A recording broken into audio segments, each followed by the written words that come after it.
บายดีทุกคนเนาะมื้อนี้ก็เป็นวันที่19เนาะเฮาก็สิอยู่บ้านหัดสะเลามาเบิ่งบรรยากาศการ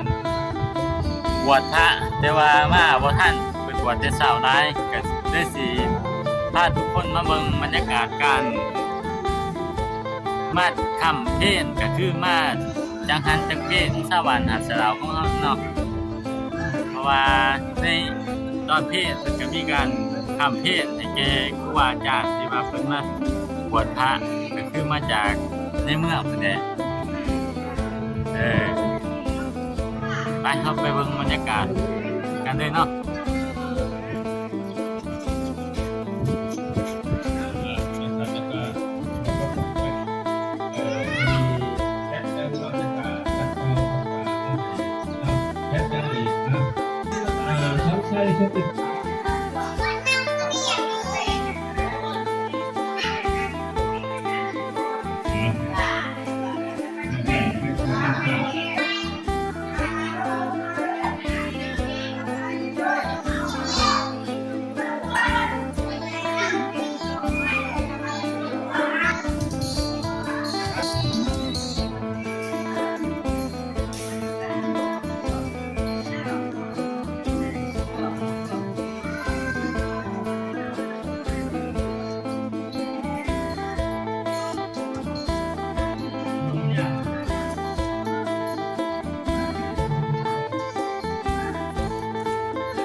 ตอนนี้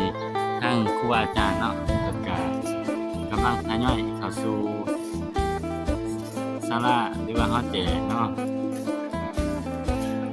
เพราะว่าณเวลานี้ก็เป็นเวลาเพลพอดีแต่เวลาที่ครูอาจารย์เพิ่นสั่งเขา มาลาครูอาจารย์นี่มาสการปูข้างในเอาอย่าเด้อเก็บภาพวิดีโอลง YouTube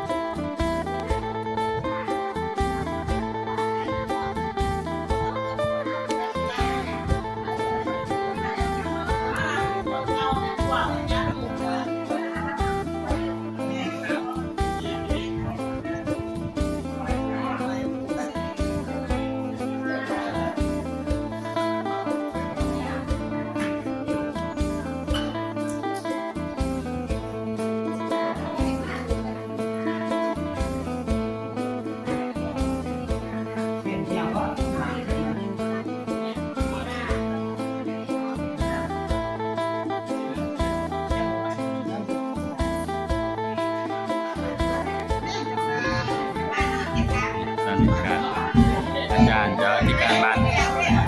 ท่านหาเสียวที่เพี้ยนช่องเสียเริ่มเลย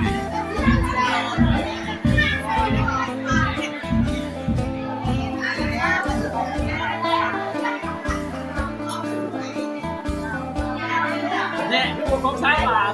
ใส่3 บาทที่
สมอมาน้ำน้ำบ่